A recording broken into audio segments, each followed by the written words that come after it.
Guys, PUC ಆದಮೇಲೆ engineering, medical, PSC ಇವುಗಳನ್ನು ಹೊರತುಪಡಿಸಿ ನಿಮ್ಗೆ ಇನ್ನೂ ಸುಮಾರು ಕೋರ್ಸ್ ಇದೆ. ಆ ಕೋರ್ಸ್ಗಳಲ್ಲಿ ನಿಮಗೆ ಲೆಸ್ ಕಾಂಪಿಟೇಷನ್ ಮತ್ತೆ ಹೈ ಜಾಬ್ ಆಪರ್ಚುನಿಟೀಸ್ ಮತ್ತೆ ಅದರಲ್ಲಿ ಫ್ಯೂಚರ್ ಕೂಡ ತುಂಬ ಚೆನ್ನಾಗಿರುತ್ತೆ. ಹಾಗಾಗಿ ನೀವು ಈ ಕೋರ್ಸ್ಗಳನ್ನ ಬಿಟ್ಟು ಕಾಂಪಿಟೇಷನ್ ಯಾವುದರಲ್ಲಿ ಕಡಿಮೆ ಇದ್ರೆ ಅವುಗಳಲ್ಲಿ ನೀವೇನಾದರೂ ಜಾಯ್ನ್ ಆದರೆ ನಿಮಗೆ ಜಾಬ್ ಆಪರ್ಚುನಿಟೀಸ್ ಜಾಸ್ತಿ ಇರುತ್ತೆ. ಹಾಗಾಗಿ ಈ ವಿಡಿಯೋದಲ್ಲಿ ನಾನು ಆ ಥರ ತುಂಬ ಜನಕ್ಕೆ ಗೊತ್ತಿರಲಾರ್ದಂತಹ ಕೋರ್ಸ್ಗಳನ್ನು ಲಿಸ್ಟ್ ಮಾಡಿದ್ದೀನಿ. ಅದಲ್ಲದೆ ಆ ಕೋರ್ಸ್ ಜೊತೆಗೆ ಅವುಗಳ ಎವರೇಜ್ ಫೀಸ್ ಎಷ್ಟಿರುತ್ತೆ ಮತ್ತು ಎವರೇಜ್ ಸ್ಯಾಲ್ರಿ ಎಷ್ಟಿರುತ್ತೆ, ಯಾವ ಥರ ಇಂಟ್ರೆಸ್ಟ್ ಇರೋ ಸ್ಟೂಡೆಂಟ್ಸ್ ಆ ಕೋರ್ಸ್ಗಳಿಗೆ ಜಾಯ್ನ್ ಆಗ್ಬೋದು ಮತ್ತು ಯಾವ ಟೈಪ್ ಆಫ್ ಜಾಬ್ಸ್ ಅದರಲ್ಲಿರುತ್ತೆ ಅಂತ ಕಂಪ್ಲೀಟ್ ಆಗಿ ಈ ವಿಡಿಯೋದಲ್ಲಿ ಹೈಡನ್ ಕೋರ್ಸ್ಗಳ ಬಗ್ಗೆ ನಾನು ವಿಡಿಯೋ ಮಾಡಿದ್ದೀನಿ. ಹಾಗಾಗಿ ಈ ವಿಡಿಯೋನ ತಪ್ಪದೆ ಕೊನೆ ತನಕ ನೋಡಿ. ಮತ್ತು ಇದು ವಿಡಿಯೋ ಲೆಂತ್ ಜಾಸ್ತಿ ಆಗುತ್ತೆ ಅನ್ನೋ ಕಾರಣಕ್ಕಾಗಿ ಈ ವಿಡಿಯೋದಲ್ಲಿ ನಾನು ಸ್ವಲ್ಪ ಕೋರ್ಸ್ಗಳ ಬಗ್ಗೆ ಮಾತ್ರ ಮಾಡಿದ್ದೀನಿ. ಪಾರ್ಟ್ 2 ವಿಡಿಯೋಗಾಗಿ ತಪ್ಪದೆ ನನ್ನ ಚಾನಲ್ನ ಸಬ್ಸ್ಕ್ರೈಬ್ ಮಾಡ್ಕೊಳ್ಳಿ ಮತ್ತು ಸೈಡಲ್ಲಿರೋ ಬೆಲ್ ಐಕನ್ ಕ್ಲಿಕ್ ಮಾಡಿ. ಇದರಿಂದ ನಾನು ಅಪ್ಲೋಡ್ ಮಾಡಿರ್ತಕ್ಕಂಥ ಪಾರ್ಟ್ 2 ವಿಡಿಯೋ ನಿಮಗೆ ನೋಟಿಫಿಕೇಶನ್ ಮುಖಾಂತರ ಫಸ್ಟ್ ಆಗಿ ಬರುತ್ತೆ. ಯಾವುದೋ ಒತ್ತಾಯಕ್ಕೆ ಕೋರ್ಸ್ಗಳನ್ನು ಚೂಸ್ ಮಾಡಬೇಡಿ. ಯಾಕಂದರೆ ನಿಮ್ಮ ಇಂಟ್ರೆಸ್ಟ್ ಮೇಲೆ ನೀವು ಕೋರ್ಸ್ ಚೂಸ್ ಮಾಡಿದರೆ ಮಾತ್ರ ನೀವು ಆ ಕೋರ್ಸಲ್ಲಿ ತುಂಬ ಸಕ್ಸಸ್ಫುಲ್ ಆಗಿ ನೀವು ಏನಾದರೂ ಫ್ಯೂಚರ್ ಗ್ರೋತ್ನ ಕಾಣ್ಬೋದು. ಹಾಗಾಗಿ ಸ್ಮಾರ್ಟಾಗಿ ಥಿಂಕ್ ಮಾಡಿ. ಯಾವುದರಲ್ಲಿ ಕಾಂಪಿಟೇಷನ್ ಕಡಿಮೆ ಇದೆ ಅದರಲ್ಲಿ ನೀವೇನಾದರೂ ಜಾಯ್ನ್ ಆದರೆ ನಿಮಗೆ ತುಂಬ ಬೆನಿಫಿಟ್ಸ್ ಇರುತ್ತೆ. ಹಾಗಾಗಿ ಈ ವಿಡಿಯೋನ ತಪ್ಪದೆ ಕೊನೆ ತನಕ ನೋಡಿ. ಮತ್ತು ಕೋರ್ಸ್ ಚೂಸ್ ಮಾಡಬೇಕಾದ್ರೆ ಯಾವುದೇ ಕೋರ್ಸಿಂದ ಚೂಸ್ ಮಾಡ್ಲಿಕ್ಕೆ ಹೋಗಬೇಡಿ. ತುಂಬ ಜನ ಹೇಳ್ತಾರೆ ಅದೇ ಇಂಜಿನಿಯರಿಂಗ್, ಅದೇ ಮೆಡಿಕಲ್, ಇದರಲ್ಲಿ ಕಾಂಪಿಟೇಷನ್ ಜಾಸ್ತಿ ಇದೆ, ಇದರಿಂದ ನಿಮಗೆ ಜಾಬ್ ಸಿಗ್ತಕ್ಕಂಥ ಅಪರ್ಚುನಿಟಿ ಕಡಿಮೆ ಇರುತ್ತೆ. ಮತ್ತು ನೀವೇನಾದರೂ ಯಾವ ಕೋರ್ಸ್ನಾದರೂ ಮಾಡಬೇಕಂತ ಡಿಸೈಡ್ ಮಾಡಿದರೆ ಆಲ್ರೆಡಿ ತಪ್ಪದೆ ಈ ವಿಡಿಯೋ ಕಮೆಂಟಲ್ಲಿ ಹಾಕಿ. ಮತ್ತು ನಿಮಗೇನಾದರೂ ಯಾವುದಾದ್ರೂ ಪರ್ಟಿಕ್ಯುಲರ್ ಕೋರ್ಸ್ ಬಗ್ಗೆ ಕಂಪ್ಲೀಟಾಗಿ ವಿಡಿಯೋ ಬೇಕಂದರೆ ಕಮೆಂಟ್ ಸೆಕ್ಷನಲ್ಲಿ ಹಾಕಿ, ನಾನು ತಪ್ಪದೆ ಅದ್ರ ಮೇಲೆ ವಿಡಿಯೋ ಮಾಡ್ತೀನಿ. ಫಸ್ಟ್ ಒಂದು ಬಂದ್ಬಿಟ್ಟು ಫೋರೆನ್ಸಿಕ್ ಸೈನ್ಸ್ ಅಂತ. ಇದು ಕ್ರೈಮ್ ಸೀನ್ ಇನ್ವೆಸ್ಟಿಗೇಷನ್ ಮತ್ತು CID ಟೈಪ್ ಕೆಲಸ ಆಗಿರುತ್ತೆ. ಇದು ಕೋರ್ಸ್ ಡ್ಯೂರೇಷನ್ ಬಂದ್ಬಿಟ್ಟು 3 years ಇರುತ್ತೆ. ಎಂಟ್ರೆನ್ಸ್ ಎಕ್ಸಾಮ್ ಯಾವುದಪ್ಪ ಅಂದರೆ ಇದಕ್ಕೆ ಕಾಲೇಜ್ ಬೇಸ್ಡ್ ಎಂಟ್ರೆನ್ಸ್ ಎಕ್ಸಾಮ್ಸ್ ಇರುತ್ತೆ. ಇಲ್ಲಾಂದರೆ ನಿಮ್ಮ PUC ಮೆರಿಟ್ ಬೇಸ್ಡ್ ಮೇಲೆ ಇದಕ್ಕೆ ಸೆಲೆಕ್ಷನ್ ಮಾಡಲಾಗುತ್ತೆ. ಈ ಕೋರ್ಸ್ನ ಎವರೇಜ್ ಫೀಸ್ ಎಷ್ಟಿರುತ್ತಪ್ಪ ಅಂದರೆ starting 30,000 to 1.5 lakh per year ನಿಮಗೆ ಫೀಸ್ ವೇರಿ ಆಗ್ತಿರುತ್ತೆ. ಮತ್ತು ಈ ಕೋರ್ಸ್ನ ಸ್ಯಾಲ್ರಿ ಎಷ್ಟು ನೀವು ಎಕ್ಸ್ಪೆಕ್ಟ್ ಮಾಡ್ಬೋದು ಅಂದರೆ ನಿಮಗೆ 4 lakh to 10 LPA. LP ಅಂದರೆ 1 ವರ್ಷಕ್ಕೆ 10 ಲಕ್ಷ ಅಂತ ಅರ್ಥ. ಈ ರೇಂಜ್ನಲ್ಲಿ ನಿಮಗೆ ಸ್ಯಾಲ್ರಿ ಸಿಗುತ್ತೆ. ಇದರಲ್ಲಿ ಇಂಟ್ರೆಸ್ಟ್ ಯಾವ ಥರ ಇರೋರಿಗೆ ಅಂದರೆ ನಿಮಗೆ ಏನಾದರೂ ಸೈನ್ಸ್ ಕ್ರೈಮ್ ಇನ್ವೆಸ್ಟಿಗೇಷನಲ್ಲಿ ಇಂಟ್ರೆಸ್ಟ್ ಇದ್ದರೆ ಮತ್ತು ಕ್ರೈಮ್ ಸೀನ್ ಅನಾಲಿಸಿಸಲ್ಲಿ ಇಂಟ್ರೆಸ್ಟ್ ಇದ್ದರೆ ನಿಮಗೆ ಈ ಕೋರ್ಸ್ ತುಂಬ ಚೆನ್ನಾಗಿರುತ್ತೆ.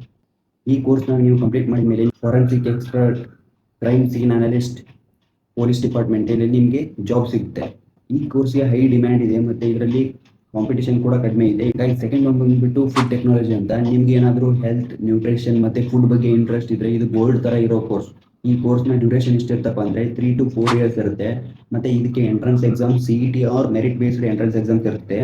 ಮತ್ತು ಈ ಕೋರ್ಸ್ನ ಎವರೇಜ್ ಫೀಸ್ ಬಂದುಬಿಟ್ಟು ಎಷ್ಟಿರುತ್ತಪ್ಪ ಅಂದರೆ 1 ವರ್ಷಕ್ಕೆ 40,000 to 1 lakh per year ಇರುತ್ತೆ.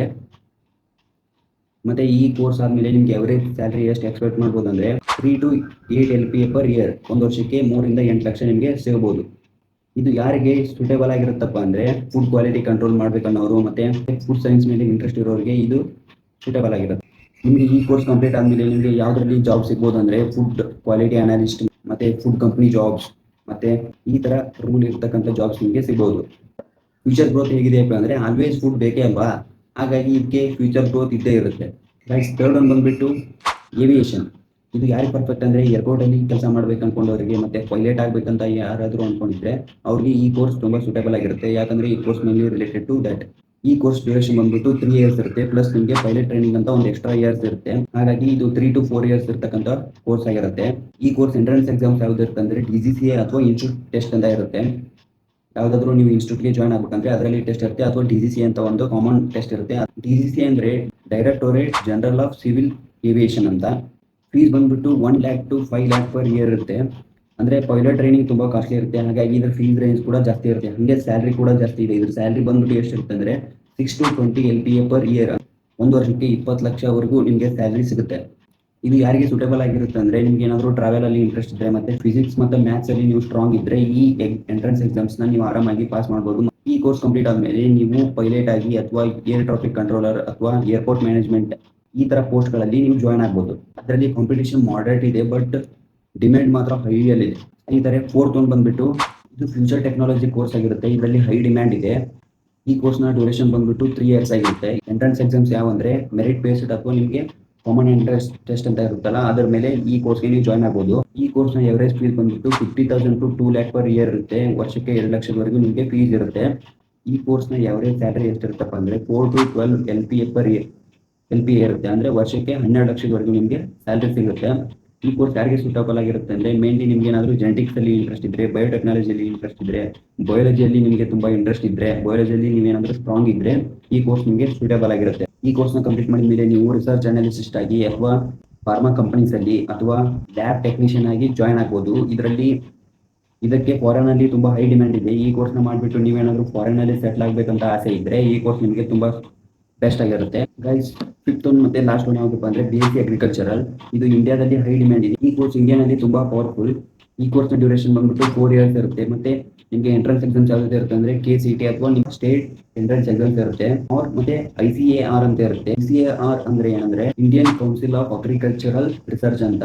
ಇದು ಈ ಕೋರ್ಸ್ಗೆ ಜಾಯ್ನ್ ಆಗ್ಬೇಕಂದ್ರೆ ಒಂದು ಮೇನ್ ಎಕ್ಸಾಮ್ ಆಗಿರುತ್ತೆ. ಇದರಲ್ಲಿ ನಿಮಗೆ ಹೈಯೆಸ್ಟ್ ಮಾರ್ಕ್ಸ್ ಬಂದ್ರೆ ನಿಮಗೆ ಚಲೋ ಕಾಲೇಜಲ್ಲಿ ನೀವು ಒಂದು ಸ್ವಲ್ಪ ಕಡಿಮೆ ಫೀಸಲ್ಲಿ ಜಾಯ್ನ್ ಆಗ್ಬೋದು.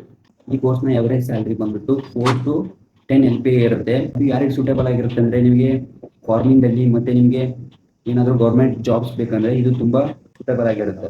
ಈ ಕೋರ್ಸ್ನ ಕಂಪ್ಲೀಟ್ ಮಾಡಿದ ಮೇಲೆ ನಿಮ್ಗೆ ಯಾವ ತರ ಜಾಬ್ಸ್ ಅಲ್ಲಿ ನೀವು ಜಾಯ್ನ್ ಆಗ್ಬೋದು ಅಂದ್ರೆ ಬ್ಯಾಂಕ್ ಜಾಬ್ಸ್ ಇರುತ್ತೆ, ಮತ್ತೆ ನೀವು ಗೌರ್ಮೆಂಟ್ ಜಾಬ್ಸ್ ಅಲ್ಲಿ ಜಾಯ್ನ್ ಆಗ್ಬೋದು, ಅಗ್ರಿಕಲ್ಚರಲ್ ಆಫೀಸರ್ ಆಗಿ ಜಾಯ್ನ್ ಆಗ್ಬೋದು. ಗೈಸ್, ಇಷ್ಟು ಕೋರ್ಸು ಪಾರ್ಟ್ 1 ಅಲ್ಲಿ ನಾನು ಕವರ್ ಮಾಡಿದ್ದೀನಿ. ನಿಮ್ಗೆ ಏನಾದರೂ ಪಾರ್ಟ್ 2 ವಿಡಿಯೋ ಬೇಕಂದ್ರೆ ನಾನು ಮುಂಚೆ ಹೇಳಿದಾಗೆ ಚಾನಲ್ ಸಬ್ಸ್ಕ್ರೈಬ್ ಮಾಡಿ ಇಟ್ಕೊಂಡಿರಿ. ನಾವು ಪಾರ್ಟ್ 2 ಅಪ್ಲೋಡ್ ಮಾಡಿದ ತಕ್ಷಣ ನಿಮಗೆ ನೋಟಿಫಿಕೇಶನ್ ಬರುತ್ತೆ. ಈ ಕೋರ್ಸ್ ಬಗ್ಗೆ ನಾನು ಏನಕ್ಕೆ ನಿಮ್ಗೆ ಹೇಳ್ತೀನಿ ಅಂದ್ರೆ ನಾನು ಇದೇ ತರ ನನಗೆ ಹೇಳೋರು ಯಾರು ಇದ್ದಿದ್ದಿಲ್ಲ ಮುಂಚೆ. ನಾನು ಸುಮ್ಮನೆ ಯಾವ್ದಾದ್ರು ಕೋರ್ಸ್ನ ಚೂಸ್ ಮಾಡಿಬಿಟ್ಟು ಬಂದೆ. ಬಟ್ ನೀವು ಆ ಥರ ಮಾಡಬೇಡಿ, ಸ್ಮಾರ್ಟ್ ಆಗಿ ಥಿಂಕ್ ಮಾಡಿ ಚೂಸ್ ಮಾಡಿ. ಇದರಿಂದ ನಿಮಗೆ ಫ್ಯೂಚರಲ್ಲಿ ಒಳ್ಳೆ ಒಂದು ಅಪರ್ಚುನಿಟಿ ಸಿಗುತ್ತೆ. ಹಾಗಾಗಿ ಯಾರ್ದೋ ಫೋರ್ಸಿಂದ ನಿಮ್ಗೆ ಇಂಟ್ರೆಸ್ಟ್ ಇದ್ದ ಕೋರ್ಸ್ನ ಜಾಯ್ನ್ ಆಗೋಕ್ಕೆ ಹೋಗಬೇಡಿ.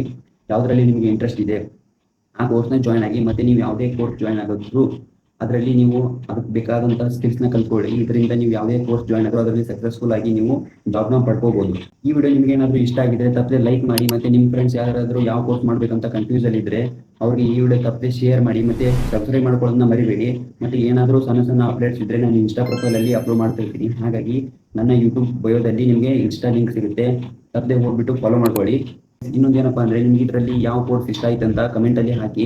ಇದರಿಂದ ನನಗೂ ಗೊತ್ತಾಗುತ್ತೆ ಯಾವ್ದ್ರಲ್ಲಿ ತುಂಬಾ ಸ್ಟೂಡೆಂಟ್ಸ್ ಇಂಟ್ರೆಸ್ಟ್ ಇದ್ದಾರೆ ಮತ್ತೆ ಯಾವ ಕೋರ್ಸ್ ಬಗ್ಗೆ ಡೀಟೇಲ್ ಆಗಿ ವಿಡಿಯೋ ಮಾಡ್ಬೇಕಂತ ನಾನು ಯೋಚನೆ ಮಾಡ್ಬೋದು. ಹಾಗಾಗಿ ಕಮೆಂಟ್ ಹಾಕೋದನ್ನ ಮರಿಬೇಡಿ.